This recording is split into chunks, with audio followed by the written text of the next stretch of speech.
大家好，我是你们的好朋友。香菜现在卖的死贵，一小把动不动就10几块，买回家还用不完，放冰箱没2天就软塌发黄，白白浪费钱。其实买回来的香菜根本不用扔，插进土里10来天就能重新长出新鲜香菜。学会今天这个小妙招，一把就能变2把，2把变3把，越捡越多，又方便又健康，还特别省钱。就从最基础的开始，一步一步讲给你听，大概3-5分钟就能学会。先把香菜根简单修剪一下，记住2个保命标准：第一，只能剪掉已经黑掉烂掉的坏根；第二，根千万不能剪太短，要留2到4公分，这个长度最容易重新长出来。修剪完之后别急着插土，刚剪过的根就像刚受伤的伤口，如果马上埋进湿土里，土里的细菌真菌会顺着伤口钻进去，容易烂根。另一方面，根一下子吸太多水，细根会被水压撑坏，反而更难恢复，所以要先放在空气里晾20到30分钟，让伤口表面结一层保护层，再轻轻喷2-3下水，让细根慢慢缓过来，等它恢复弹性再插土。接下来准备土，最适合香菜的是干松透气的土，旧土其实比新土更好，因为菌群已经成熟，不会突然发酵伤到嫩根。如果你家有旧盆土，疏松一下就能直接用。香菜是浅根植物，根长大概8到12公分，所以建议用12到15公分深的塑胶长方浅盆，这种盆透气升温快，干的也快。把香菜根插进土里，只埋2公分就够，埋太深细根要费很大力气往上透气，恢复会变慢。插下去只要扶稳，不要压紧土，因为这个时候根最需要空气而不是压力，土越松空气越多，细根长得越快。插好之后先不要大水浇透，只用喷雾轻轻喷湿表面，让土稍微湿润就好。第1周是香菜根最危险的时期，根还没抓稳，根毛也没长出来，如果这时候浇大水，水会把土压紧，细根活动空间被压缩，还容易出现水压伤，整株就软掉甚至烂根。更重要的是湿土干得慢，氧气进不去，根会闷死，所以头3天千万不要晒太阳，要放在明亮但没有直晒的地方，比如室内靠窗不晒的位置，阳台里侧、玄关或者厨房门口这些能看到光却不会被太阳烫到的地方。放2-3天后，等叶子从软软的状态慢慢硬挺起来，颜色也开始变深一点，说明根已经适应新环境。这时候可以慢慢把盆往更亮的位置移动，记住要3到5天一点点推进，让它慢慢适应见光。等完全适应后，就可以改成正常养护，土干一点没事，湿久了才出问题。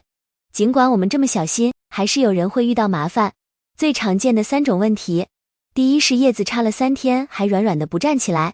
第2是叶子发黄；第3是长得很慢，叶子薄香味淡。这些问题背后原因其实就那么几点，要么土太湿，要么光不够，要么根还没完全恢复，要么缺一点温和的营养刺激。解决这些烦恼的最好办法就是用新鲜淘米水。前面选根、修剪、插土、控水、见光这些步骤都是为了让根先活过来，但香菜真正能不能长得壮，叶子厚，香味浓，关键在后面的营养启动。这个阶段最怕营养太强太刺激，所以不能用普通肥料，也不能用发酵太久的浓营养。淘米水稀释后刚好温和，里面含的淀粉和氨基酸是小分子营养，根一接触就能吸收，正好适合第1周正在发新根的时候。用新鲜淘米水加清水按1:3到1:5稀释，沿着盆边慢慢浇，让它自然渗下去。1周浇1到2次就够。浇完2-3天，你会发现叶子慢慢变挺变深绿，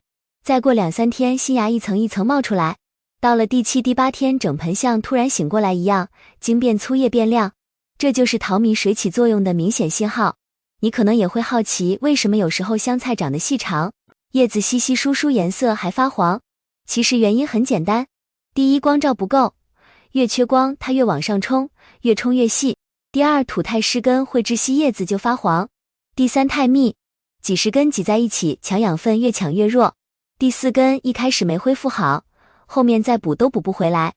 一句话总结：光决定粗，水决定黄，根决定稳。好不容易把香菜养活了，最怕因为采收方法不对只能吃1次，那就太可惜了。记住最重要的一句话：外圈剪中心流，香菜的生长点在中心那几根又细又嫩一直往上冒的小芽，它就是整盆的发动机。只要发动机在，它就会不断往外长新芽。你要是剪掉发动机，它就停止生长，再也不会有第二茬。所以第一不能整棵拔，否则整盆就直接废了。第二不能从中间拦腰剪，那会直接剪掉生长点。第三不能只摘叶子，那会让茎越长越高，越长越细。最后整盆像拉面一样虚弱。正确的方法是从外圈挑最成熟的那几根，整根连茎带叶一起，从根部往上1公分的位置剪断，中心一定要至少留5到8根小嫩茎，这些是后面继续生长的生命线。这样剪完之后，中心嫩心会继续往外长，新长出来的一圈又变成下一轮的外圈，等成熟了再剪，就这样一轮接一轮。一盆香菜可以连续收3轮、4轮甚至5轮，越剪越密，越剪越多，真的能一直不断吃到新鲜香菜，越吃越省钱。以上就是今天分享的全部内容，喜欢的话记得点赞关注，多多转发，感谢观看，我们下期再见。